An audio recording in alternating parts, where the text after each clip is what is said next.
स्वागत है आपका एक और नए चैप्टर में, एक और नई बात में, एक और नए ज्ञान के भंडार में, है ना।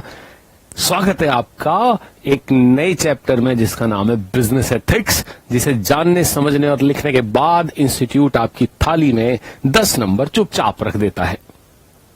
इंस्टीट्यूट तो केवल 10 नंबर ही रखता है, लेकिन लाइफ आपकी पूरी प्लेट को भर देती है, हंसी से, खुशी से, पॉजिटिविटी से। अगर आप इस चैप्टर को ठीक से समझ पाते हैं तो मतलब ये चैप्टर केवल लिखने या एग्जाम के लिए नहीं है। ये चैप्टर अपने सोचने, अपने कैरेक्टर को बनाने और अपनी लाइफ को सुधारने के लिए भी है। लॉ पढ़ते हैं हम एप्लीकेशन के लिए, लॉ पढ़ते हैं हम एनालिसिस के लिए, लेकिन एथिक्स पढ़ते हैं हम सेल्फ ग्रूमिंग के लिए, अपने आप को ठीक करने के लिए। तो इंपॉर्टेंट चैप्टर है ना भाई। अगर कोई ऐसा चैप्टर है जो आपकी लाइफ बदल सकता है, जो आपकी लाइफ को निर्धारित कर सकता है, जो आपकी लाइफ को कंट्रोल कर सकता है, बता सकता है क्या ठीक है क्या गलत है, तो इंपॉर्टेंट चैप्टर है। तो आज हम इसी चैप्टर की बात कर रहे हैं।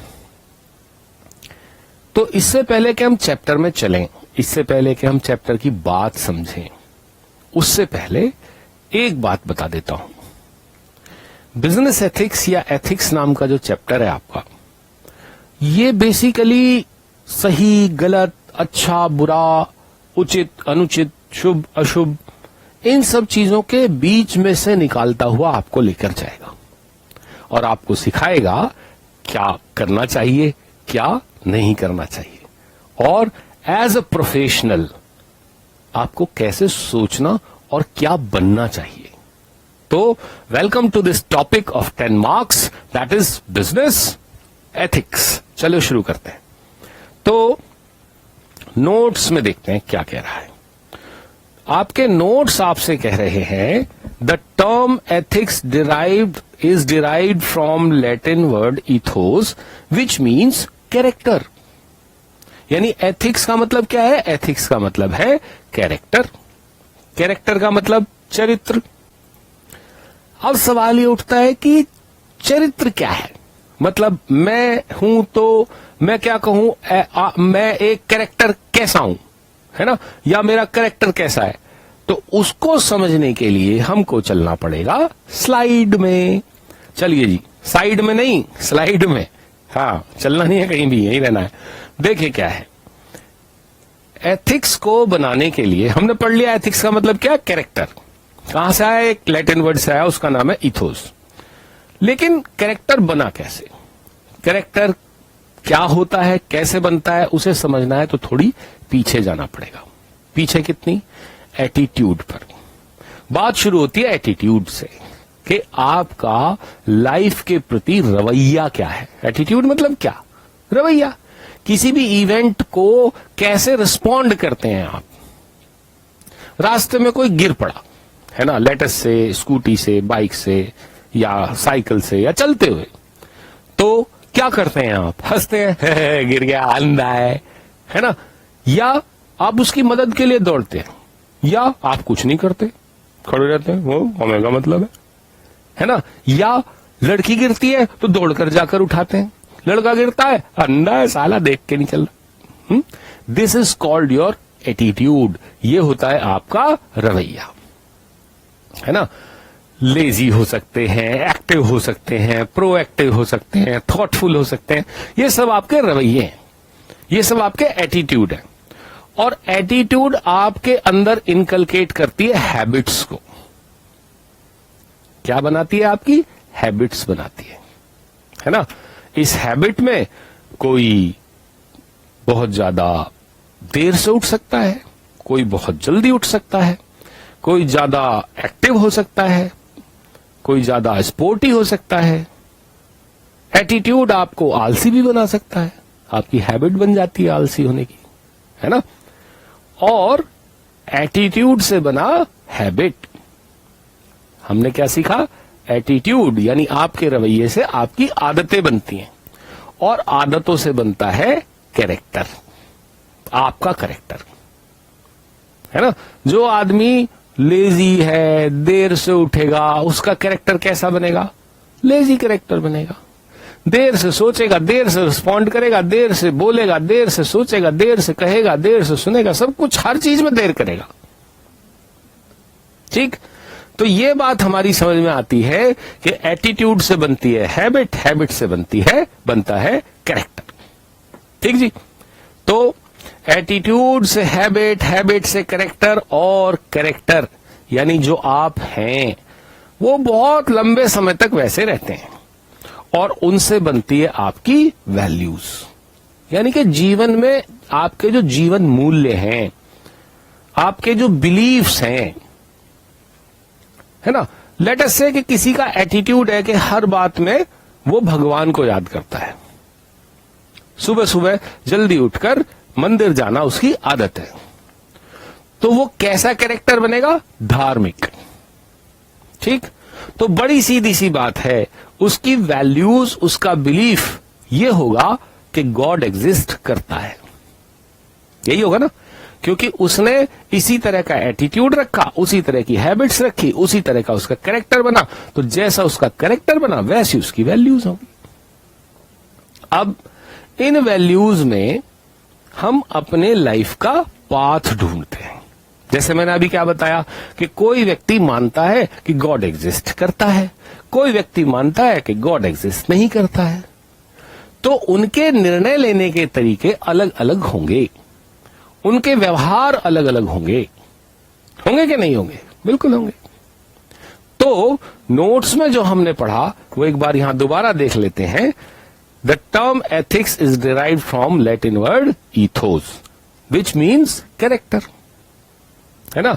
आपका कैरेक्टर कैसा है? मैं एक दो कैरेक्टर यहां पर लिख देता हूं। Where is my pen? जैसे हो सकता है कि आप रिलीजियस हैं, हो सकता है कि आप करप्ट हैं, हो सकता है कि आप डरपोक हैं, भोंदू हैं, है ना। अब भोंदू का भाई अंग्रेजी में क्या होता है वो देख लेना। भोंदू मतलब किसी भी बात पर कोई ढंग से रिस्पॉन्स नहीं करना, हाँ सोचेंगे, देखेंगे, बोलेंगे, नहीं, ना ध्यान से सुन रहे हैं, ना ध्यान से समझ रहे हैं। ये सब चीजें क्या बनाती हैं? आपके कैरेक्टर को बनाती हैं। चलिए जी, क्वेश्चन आ गया। The term ethics is derived from Greek word ethios, Latin word ethos, French word ethos या जर्मन वर्ड एथियोइस। हाँ जी, क्या है सही आंसर? सही आंसर है बी। बाबा जी आ गए। बाबा जी क्या कह रहे हैं? सही आंसर है बी, और बाबा जी ने इस बार बिल्कुल सही जवाब दिया है। कहां से आया है हमारा शब्द एथिक्स? एथिक्स आया है वर्ड, लैटिन वर्ड इथोस से। एक और क्वेश्चन आ गया, एटीट्यूड से क्या बनता है? हैबिट, सोसाइटी, कैरेक्टर या एथिक्स? बाबा जी से पूछें, बाबा जी बताओ। बाबा जी कह रहे हैं जी एटीट्यूड से बनती है सोसाइटी। बाबा जी की सुई बी पे अटक गई है आज। बाबा जी कहीं से सुन के आए हैं कि बी सही आंसर है ना। लेकिन बाबा जी यहां पर गड़बड़ कर रहे हैं। एटीट्यूड से सोसाइटी नहीं बनती, एटीट्यूड से बनती है हैबिट। तो सही आंसर हुआ ए, हैबिट। अच्छा, हैबिट से क्या बनती है? हैबिट से क्या बनती है? हैबिट, सोसाइटी, कैरेक्टर या वैल्यूज? हैबिट से सही जवाब है, लेकिन एक बार बाबा जी से पूछते हैं, बाबा जी हैबिट से क्या बनता है? हैबिट से बनती है वैल्यूज, कह रहे हैं बाबा जी। नहीं, वैल्यूज अभी समय लगेगा वैल्यूज बनने में। हैबिट से बनती है कैरेक्टर, है ना। बाबा जी आज कुछ लगता है गांजा ज्यादा फूक लिया है। चलिए देखते हैं। और कैरेक्टर से क्या बनता है ना। ये तो बात मैंने अभी लीक कर दी, चलो कोई बात नहीं, फिर भी बाबा जी से पूछ रहे थे, बाबा जी कैरेक्टर से क्या बनता है? वैल्यूज। बाबा जी को बुरा लग गई है गांजे वाली बात। ठीक बात है, बाबा जी ठीक कह रहे हैं, वैल्यूज बनती है जी कैरेक्टर से। ठीक है, तो बेसिकली एथिक्स क्या है? एथिक्स ना राइट और रॉन्ग की पहचान है ना। एथिक्स जो है वो गुड और बैड, एथिक्स क्या है? गुड और बैड। इसकी पहचान है। इसके बीच में जो आदमी फर्क कर सकता है कि ये गुड है या बैड है ना, वही आदमी अच्छा आदमी है, वही आदमी सच्चा आदमी है। ठीक है जी। तो एथिक्स क्या है? एथिक्स गुड और बैड की पहचान है। और एक बात बता दूं आपको कि गुड और बैड हमेशा गुड और बैड नहीं रहता। कोई गुड जो आज गुड है हो सकता है कल बैड लगे, कोई बैड जो आज बैड है हो सकता है कल गुड लगे। हो सकता है एक आदमी को वो बात गुड लगती है और दूसरे आदमी को वो बात बैड लगती है। आपको भी सर ऐसे कैसे है भाई? एथिक्स का मतलब तो गुड और बैड है, तो गुड है और बैड तो बैड है। नहीं, एथिक्स कैरेक्टर से निकलता है और कैरेक्टर कैसा होता है? पर्सनल। जरूरी थोड़ी है जैसा कैरेक्टर मेरा है ऐसा कैरेक्टर सबका होगा। तो जो बात मुझे ठीक लगती है वो आपको नहीं ठीक लगती होगी, जो आपको ठीक लगती है मुझे नहीं ठीक लगती होगी। मैं वेजिटेरियन हूं, आप नॉन वेजिटेरियन है, तो जो नॉन वेजिटेरियन है वो बुरा आदमी हो गया क्या? उससे पूछो ना नॉन वेजिटेरियन से, मेरे लिए बुरा हो सकता है, हालांकि मुझे नॉन वेजिटेरियन से कोई प्रॉब्लम नहीं है, लेकिन किसी वेजिटेरियन के लिए नॉन वेजिटेरियन खराब हो सकता है। लेकिन उस नॉन वेजिटेरियन से पूछो क्या तुम खराब आदमी हो? वो कहेगा नहीं, मैं तो जब से पैदा हुआ हूं तब से खा रहा हूं, है ना। वेजिटेरियन से पूछो कि ये आदमी अच्छा आदमी है क्या? वो कहेगा बहुत खराब आदमी है, जानवर मार के खा रहा है, जब जीवन दे नहीं सकते तो ले कैसे रहा है। उसके पास 100 तर्क होंगे। और नॉन वेजिटेरियन के पास भी वेजिटेरियंस के अगेंस्ट 100 तथ्य होंगे, है ना। जो भी आपकी वैल्यूज हैं वो एक दिन में थोड़ी बना लिया आपने, उसमें समय लगाया। ठीक है जी, चलिए। अच्छा, ये लाइन तो रह गई इसी में, रहने दीजिए। Ethics is a set of rule that defines right and wrong conduct. Ethics is a social science which deals with concepts such as right and wrong, moral and immoral, good and bad, behavior of dealing with one another. क्या है ethics? Ethics right और wrong सिखाने की कला है, social science है, pure science नहीं है।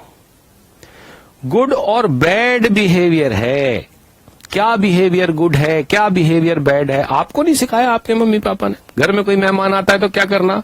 अंकल जी नमस्ते, आंटी जी नमस्ते, बैठिए, आ रहे हैं पापा, या ऐसे करना है? हो कौन है भाई, कहाँ चले आ रहे हो? सिखाया होगा ना कुछ आपको। तो जिसको जैसा सिखाया उसके लिए वही एथिक्स, कैरेक्टर से बना ना। हो सकता है किसी घर में ऐसे ही सिखाया हो कि कोई आए बाहर से तो उससे पूछना, हो कौन, क्या भाई, क्या क्या अंकल, कहाँ पापा नहीं घर में, पापा है बाद में बाहर खड़े हो, पापा से पूछ कर आता हूं, रुको। It depends what is your attitude, what is your habit, what is your values, what is your character, depend करता है इस पर।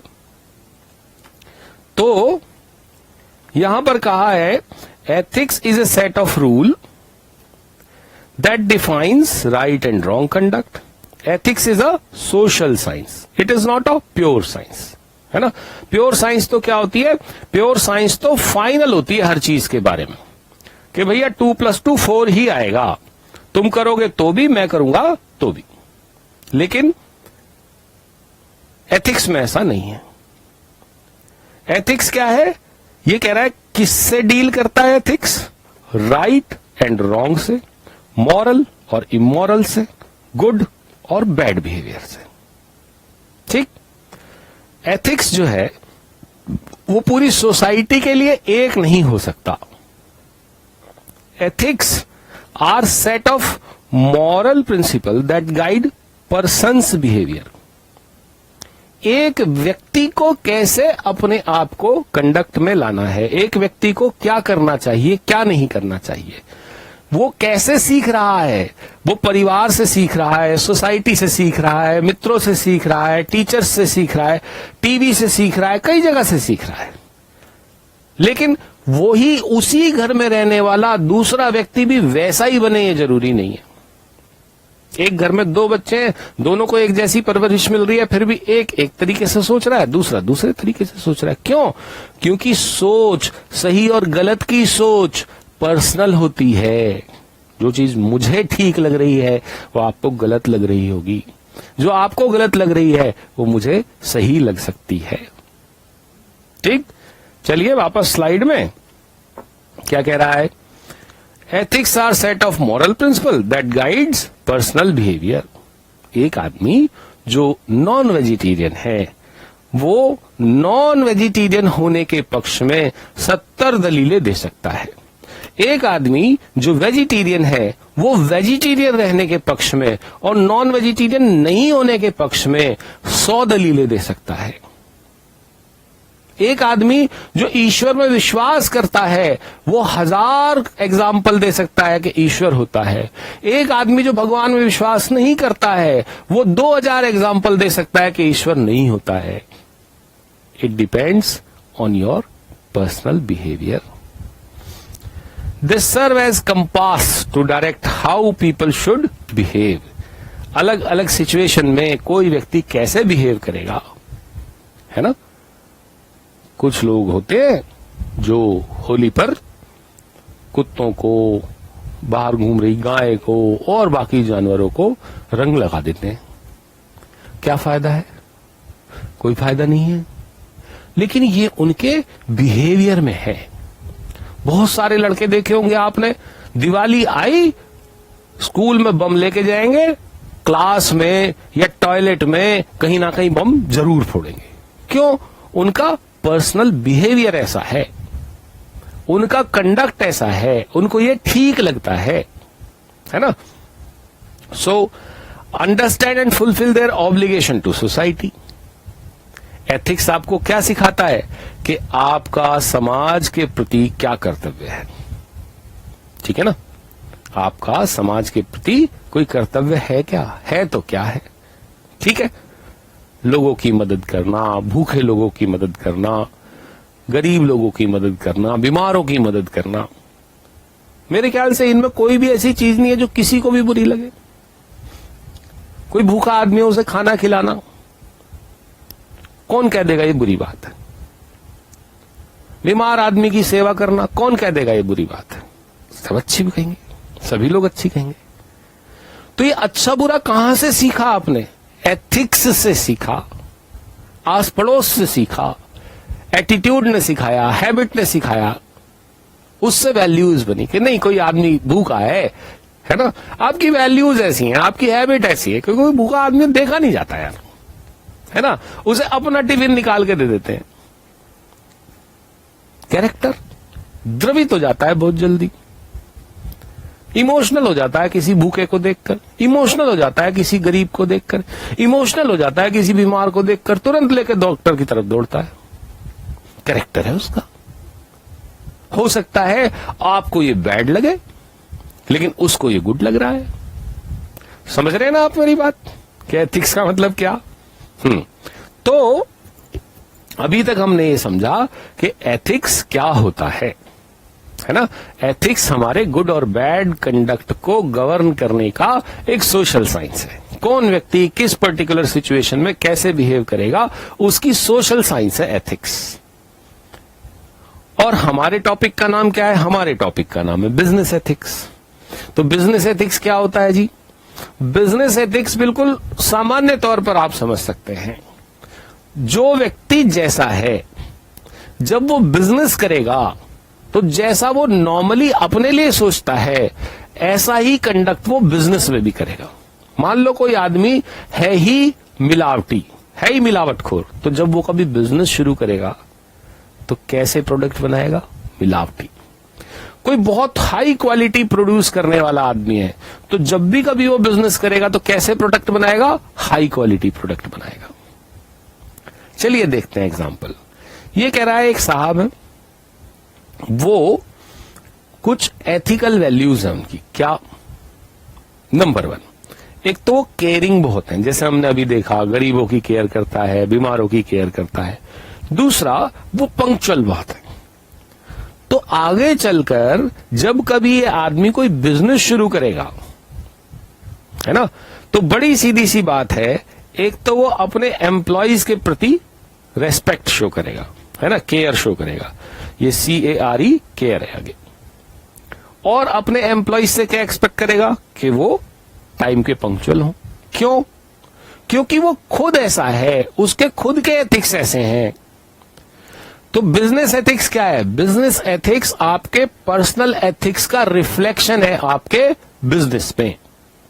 जब भी आप कोई बिजनेस डिसीजन लेंगे, जब भी आप कोई बिजनेस पॉलिसी बनाएंगे, तो आप पर्सनली कैसा सोचते हैं उसका असर उस पॉलिसी पर दिखाई देगा, है ना। देखिए नोट्स क्या कह रहा है, business is an extension of society.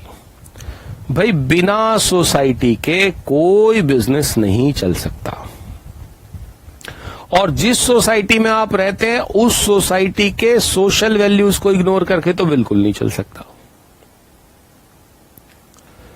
जैसे ज्यादातर जो कंट्रीज इस्लामिक कंट्रीज हैं, इस्लाम को फॉलो करती हैं, वहां आपको शराब की फैक्ट्रियां नहीं मिलेंगी, क्योंकि वहां शराब पीना गलत माना गया है, रिलीजियसली गलत माना गया है, तो ऑब्वियसली वहां फैक्ट्री भी नहीं होगी। अगर आप वहां शराब बनाने का कारखाना लगा लेते हैं तो क्या वो चल पाएगा? नहीं, वो नहीं चल पाएगा। आप ऐसे किसी एरिया में रहते हैं जहां ज्यादातर लोग वेजिटेरियन हैं, वहां आप अगर मीट शॉप खोल लेंगे तो क्या वो चल पाएगा? नहीं चल पाएगा। ग्राहक आएगा तो है ही नहीं, उसके अलावा जो बाकी लोगों की नेगेटिविटी आपको चारों तरफ से घेरेगी वो आपके बिजनेस को सक्सेसफुल ही नहीं होने देगी।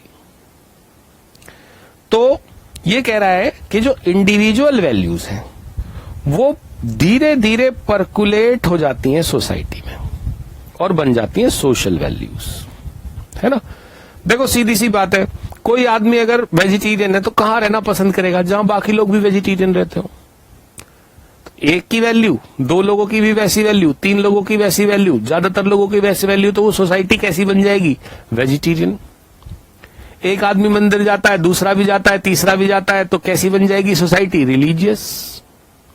एक आदमी सुबह उठ के योगा करता है, दूसरा भी करता है, तीसरा भी करता है, ऐसे लोगों को ढूंढ लेंगे जो सुबह सुबह योगा करते हैं, तो कैसी सोसाइटी बन जाएगी? एक्टिव, यौगिक, योगा करने वाली, है ना। तो आपकी इंडिविजुअल वैल्यूज क्या बनाती हैं? सोशल वैल्यूज को बनाती हैं, और सोशल वैल्यूज क्या बनाती है? कॉर्पोरेट वैल्यूज को बनाती है। मेरा ये शराब वाला एग्जाम्पल ध्यान रखिएगा, कहीं भी जाइएगा इस्लामिक कंट्रीज में आपको शराब बनाने वाली फैक्ट्री नहीं मिलेगी। क्यों नहीं मिलेगी? सोसाइटी की वैल्यूज ऐसी हैं, और जो सोसाइटीज की वैल्यू है वही कॉर्पोरेट वैल्यूज है ना। तो बिजनेस एक्टिविटीज में आप किस तरह की एथिकल वैल्यूज का इस्तेमाल करते हैं उसको डिस्क्राइब करने वाला शब्द है बिजनेस एथिक्स, है ना। बिजनेस एथिक्स बेसिकली आपकी बिजनेस वैल्यूज को डिफाइन करने वाला शब्द है कि आप बिजनेस कैसे चलाते हैं, आप बिजनेस के निर्णय कैसे लेते हैं। आप बिजनेस के निर्णय वैसे ही लेते हैं जैसे आप अपने पर्सनल निर्णय लेते हैं। आप पर्सनली बहुत रिलीजियस हैं तो बिजनेस के कंडक्ट में आपका रिलीजियस होना दिखाई देता रहेगा। आप बिल्कुल एथीस्ट हैं, बिल्कुल ही नहीं मानते, तो आप चप्पल पे भगवान की फोटो छाप देंगे, फिर उस पर बवाल होगा। अगर आप रिलीजियस होते तो ऐसा करते क्या? बिल्कुल नहीं करते। अगर आप रिलीजियस होते तो फुटमैट पर किसी देवी देवता का फोटो छाप सकते थे क्या? नहीं छाप सकते। लेकिन आप एथीस्ट हैं, आप बिल्कुल मानते ही नहीं है भगवान में, तो आप छाप सकते हैं। तो आपकी फैक्ट्री में ऐसी चीज बन सकती है।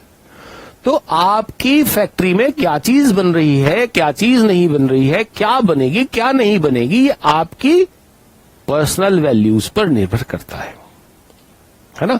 आप बहुत धार्मिक आदमी हैं, एक बहुत बड़ी कंपनी है, उसने आपको शूज बनाने का ऑर्डर दिया, उस पर कोई देवी देवता का चित्र छापना है, आप मना कर दोगे। क्यों? क्योंकि आप धार्मिक हो। आपके अंदर से आवाज आएगी, नहीं नहीं ये ऐसा नहीं करेंगे जी।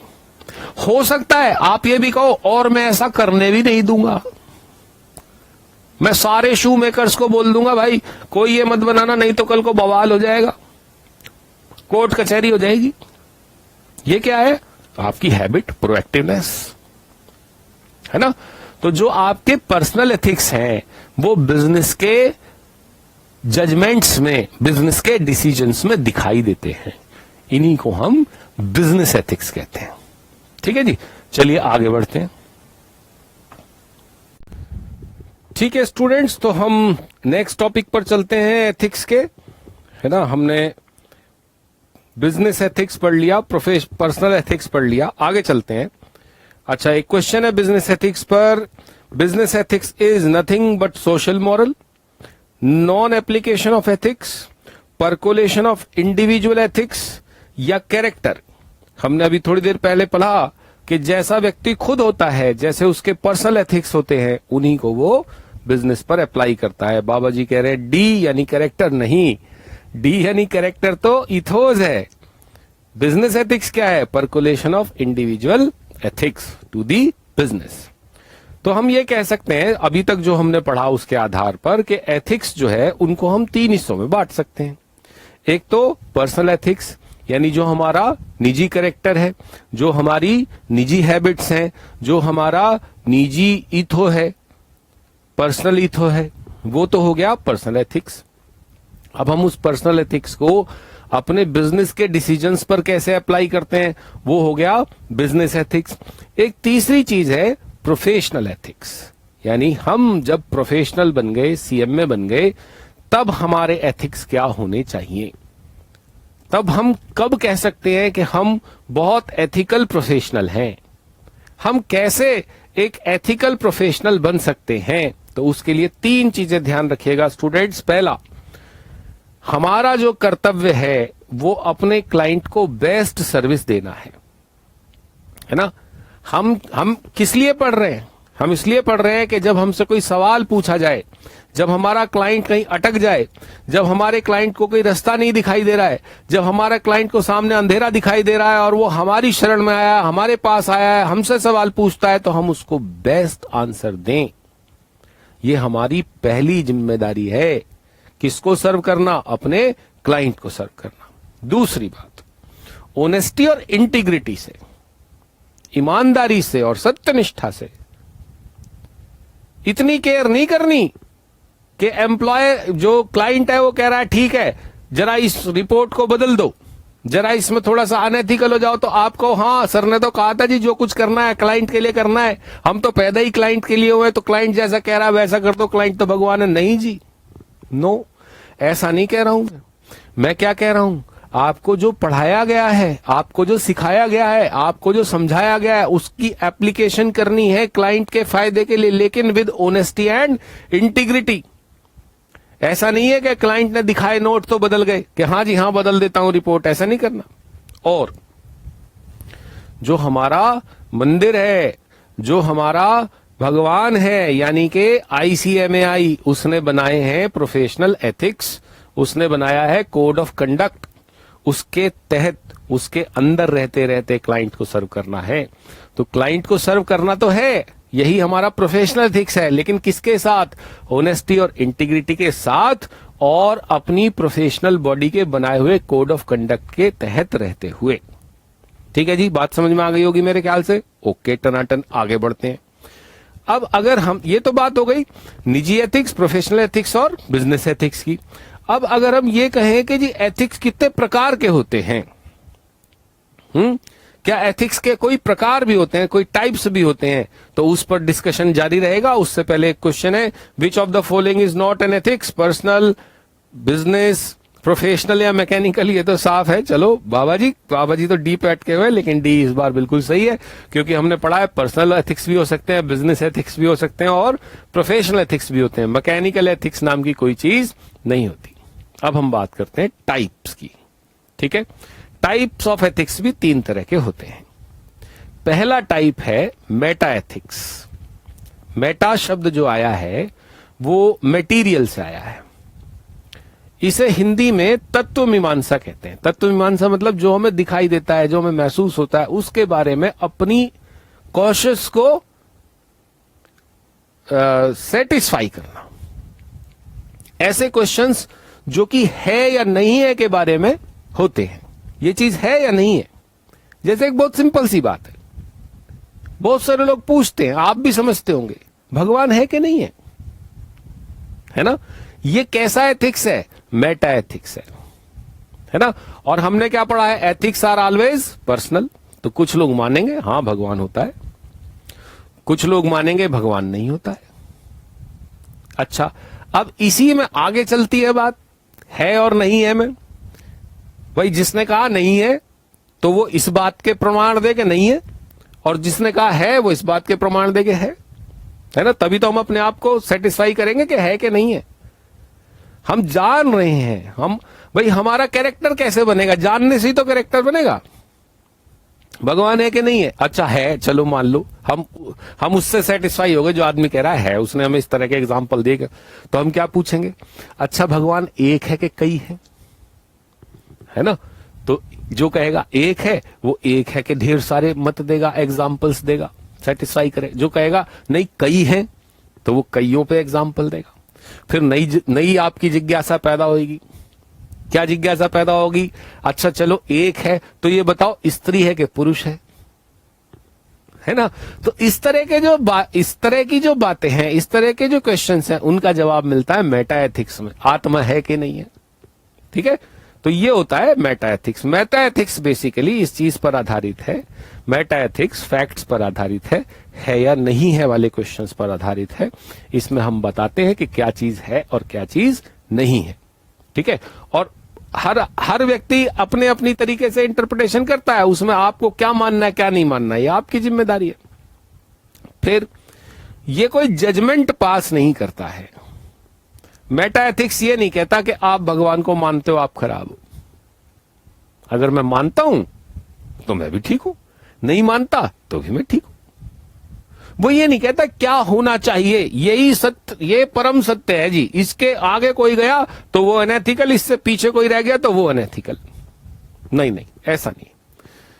ठीक है, आपने अपने मन को क्या समझाया, आपने अपने मन को समझाया भगवान नहीं होता है, वो भी ठीक है। जिसने अपने मन को समझाया भगवान होता है, वो भी ठीक है। जिसने अपने मन को समझाया एक ही होता है, वो भी ठीक है। जिसने अपने मन को समझाया कई होते हैं, वो भी ठीक है। जिसने अपने मन को समझाया कि भगवान ही पुरुष है बाकी सब स्त्री हैं, वो भी ठीक है। सब ठीक है भाई, आप अपने अपने ज्ञान से अपने अपने हिसाब से ही तो। अब एक कहावत है, बंदर के जाने अदरक का स्वाद। अबे तो भाई अदरक के अलावा और कोई चीज नहीं होती क्या स्वादिष्ट। अपने ज्ञान के हिसाब से चीजें बनाई है जिसने भी बनाई है। तो मेटा एथिक्स जो है वो फैक्ट्स को डील करता है, क्या है क्या नहीं है को डील करता है, और वैल्यू जजमेंट नहीं देता है, कोई इस तरह का वैल्यू जजमेंट पास नहीं करता है। एक होता है नॉर्मेटिव एथिक्स, कैसा बिहेवियर करना चाहिए। मतलब अब हम आ गए वैल्यू जजमेंट पर। तुम ऐसा करते हो तुम तो बहुत खराब हो, तुम वैसा करते हो तुम तो और भी ज्यादा खराब हो। अच्छा तुम भगवान ने में नहीं मानते, यार ये तो बहुत खराब आदमी। अच्छा तुम इस वाले भगवान को नहीं मानते, उस वाले भगवान को मानते हो, तुम तो और भी ज्यादा खराब हो। अच्छा तुम ये मानते हो कि एक ही भगवान है बाकी भगवान ही नहीं है, तुम तो बहुत ही ज्यादा खराब हो। ये हो गए नॉर्मेटिव जजमेंट्स। मतलब भाई हमने ये सोच लिया है ऐसा है और ऐसा ही है, अब इसमें कोई क्वेश्चंस की गुंजाइश नहीं है। और हम ऐसे ही बड़े हुए हैं, यही सुनते हुए बड़े हुए हैं, यही देखते हुए बड़े हुए हैं। हमारे बड़े बूढ़ों ने भी यही बताया है कि यही फाइनल है, यही सत्य है। तो हमने अपने नॉर्मेटिव जजमेंट्स बना लिए हैं। तो नॉर्मेटिव एथिक्स वो शाखा है एथिक्स की जो आपको बताता है क्या होना चाहिए, व्हाट शुड बी। है कि नहीं है में नहीं जाते हम। बहुत साल से सुनते आए हैं इस पेड़ पे भूत रहता है कि नहीं है ये नहीं पूछते, उस पेड़ के नीचे से निकलते हैं तो डर लगने लगता है। This is normative ethics. हम वैल्यू जजमेंट पास करते हैं। अरे देखो लड़की सिगरेट पी रही है, खराब लड़की है ऐसे कैसे खराब हो गई, क्योंकि आपने उस तरह से चीजों को समझना शुरू किया है। अरे देखो कैसे कपड़े पहन रखे, खराब है, ऐसे कपड़े पहन रखे अच्छा है ना। ये क्या है, ये है वैल्यू जजमेंट्स, क्योंकि हम अपनी वैल्यू के आधार पर दूसरे लोगों के कंडक्ट को जज करते हैं। यहां हम ये नहीं कह रहे क्या है क्या नहीं है, यहां हम अपने वैल्यूज के आधार पर दूसरों को जज करते हैं नॉर्मेटिव एथिक्स में। और ये जो नॉर्मेटिव एथिक्स है हमें अपने एथिकल डिसीजंस लेने में मदद करते हैं।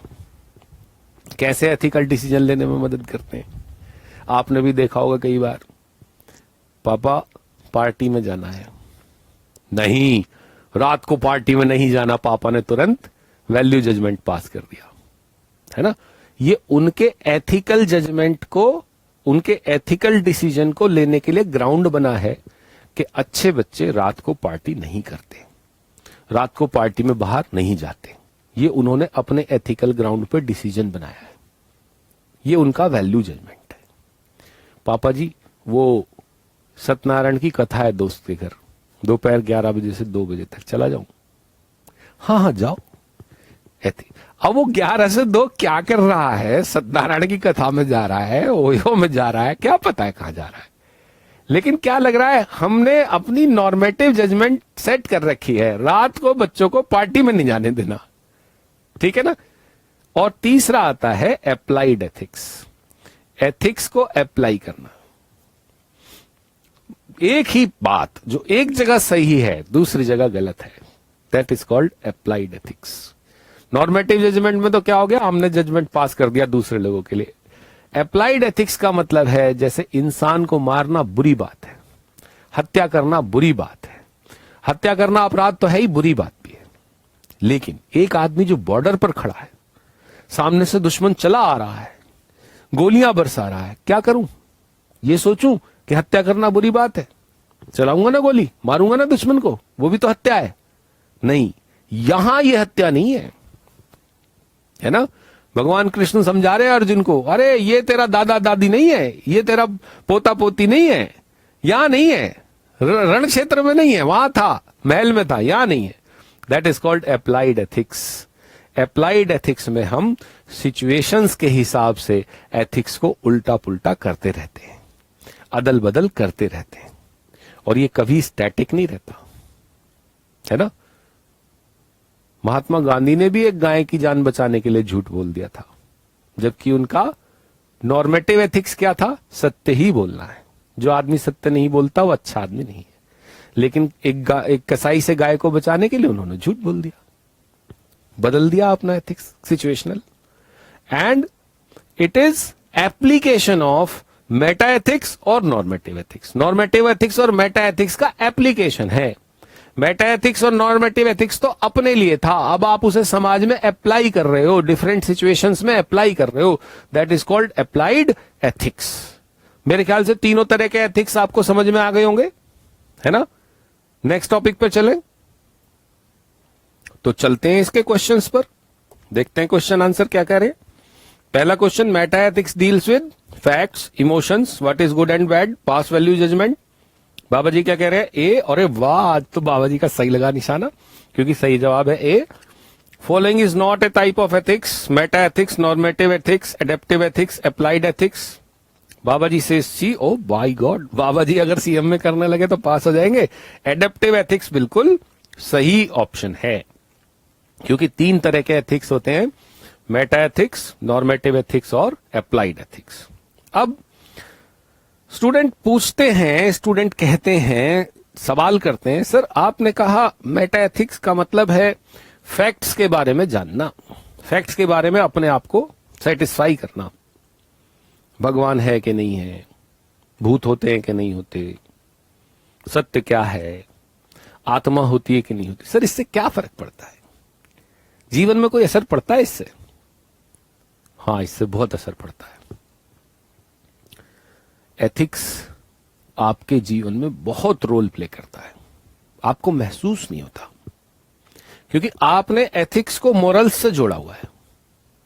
आपने ये समझा हुआ है कि जो हमें अच्छी अच्छी बातें मोरल साइंस की किताब में पढ़ाई गई है, केवल वही एथिक्स है। नहीं, एथिक्स का मतलब है आपके कैरेक्टर, एथिक्स का मतलब है आपका कैरेक्टर, एथिक्स का मतलब है आप जो हैं वो, और आप ऐसे क्यों हैं, वो है एथिक्स।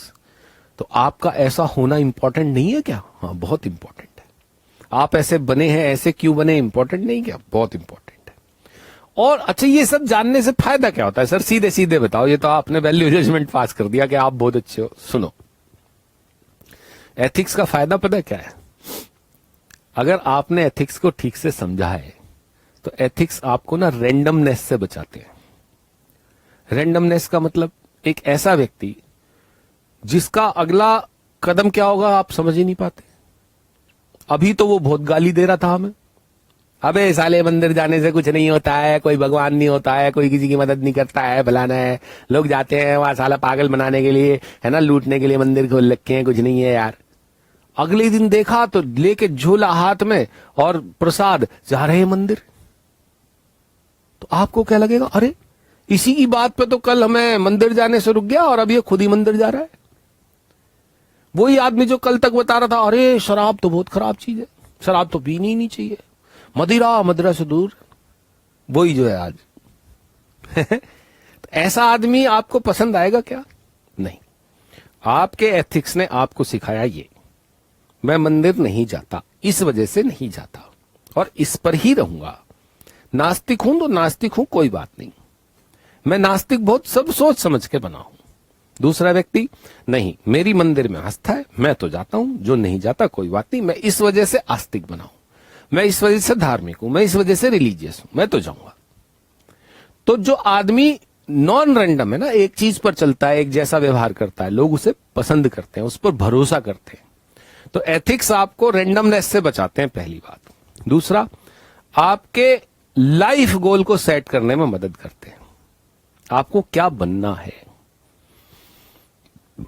केवल उसी को नहीं।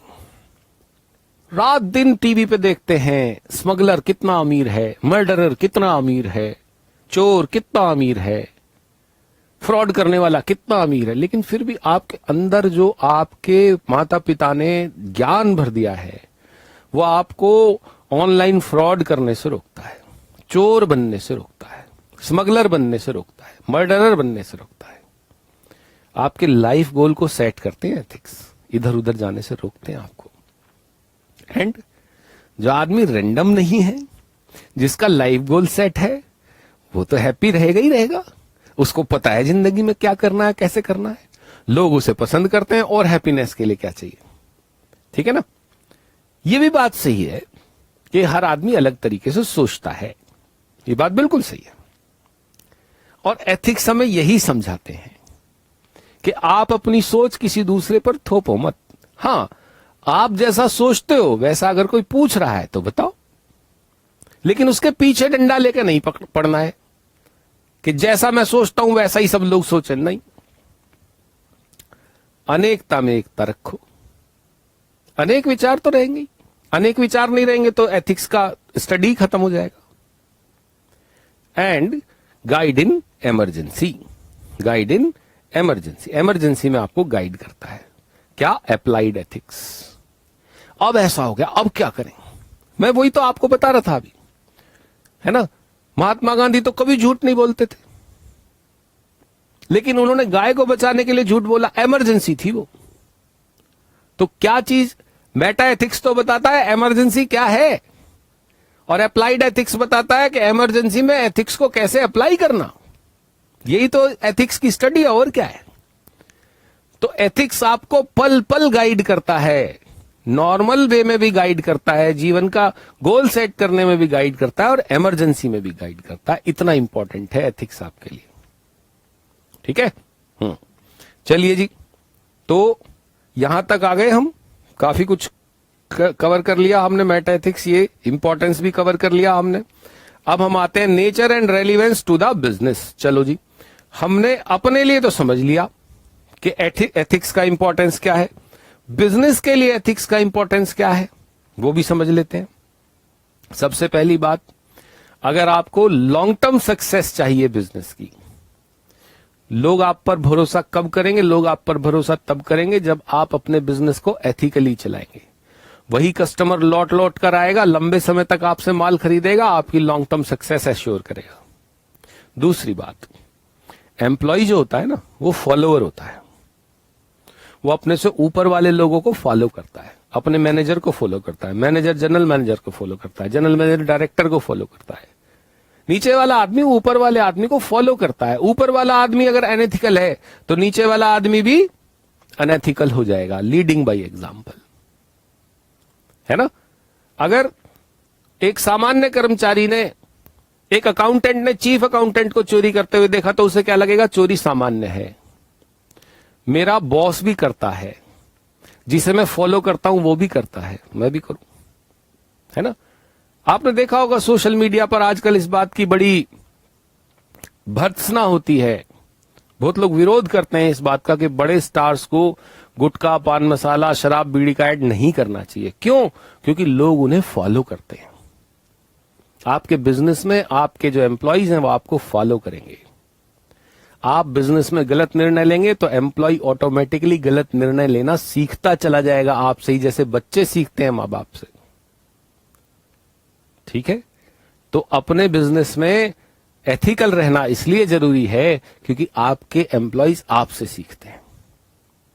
और अच्छे बिजनेस, सक्सेसफुल बिजनेस, अच्छे बॉसेस जिनको मिलते हैं एम्प्लॉइज को, वो जल्दी से आपको छोड़कर नहीं जाते। एम्प्लॉय देखता है ये बात, कितना अच्छा एम्प्लॉयर है मेरा, कितना अच्छा लीडर है मेरा, कितनी अच्छी कंपनी है मेरी।